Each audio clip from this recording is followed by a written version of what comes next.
নমস্কার বন্ধুরা, আমি আজকে তোমাদের সাথে নতুন আরেকটি রেসিপি শেয়ার করব। আজকে আমি করব ফুলকপি আর ডিম দিয়ে নতুন একটা রেসিপি। তো চলো কিভাবে করেছি সেটাই দেখে নেওয়া যাক।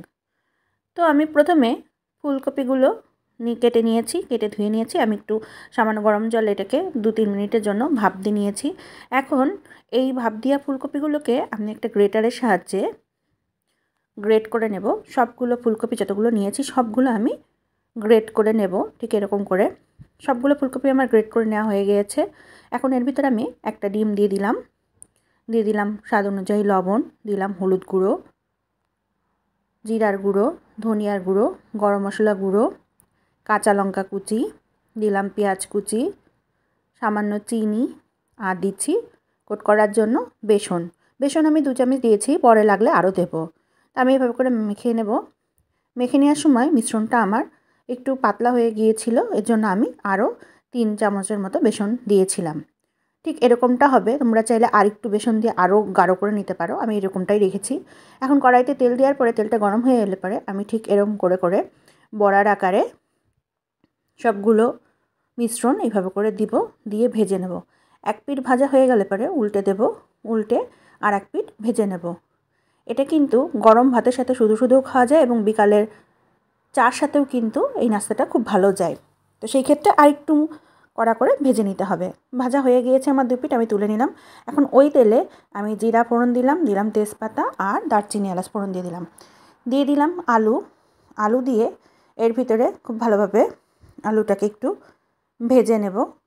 আলু হালকা ভাজা হয়ে যাওয়ার পরে এর ভিতরে আমি দিয়ে দিলাম পেঁয়াজ কুচি দিয়েও পেঁয়াজগুলোকে বেশ ভালোভাবে হালকা করে একটু ভেজে নেব। পেঁয়াজটা নরম হয়ে এলে পরে এর ভিতরে আমি দিয়ে দিলাম টমেটো কুচি। টমেটো দিয়ে নাড়াচাড়া করে টমেটো নরম হয়ে এলে পরে তখন এর ভিতরে আমি আদা রসুনের পেস্টটা দিয়ে দেব।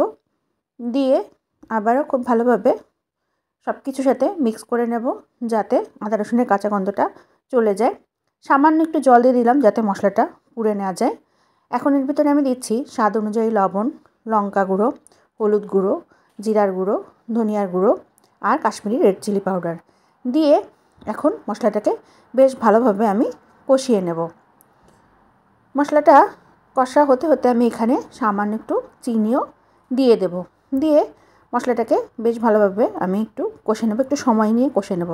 মশলাটা কষে উঠলে পরে যখন তেলটা এরকম ছেড়ে দেবে তখন আমি ঝোলের জন্য জল দিয়ে দেব।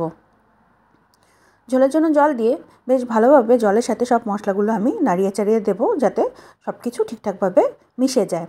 এরপর আমি 5-6 মিনিট মতো ঝোলটাকে জাল হতে দেব। যখন ঝোলটা এরকম জাল হয়ে উঠবে তখন এর ভিতরে আমি ভেজে রাখা যে বড়াগুলো রেখেছিলাম ফুলকপি ডিমে সেগুলোকে দিয়ে দেব।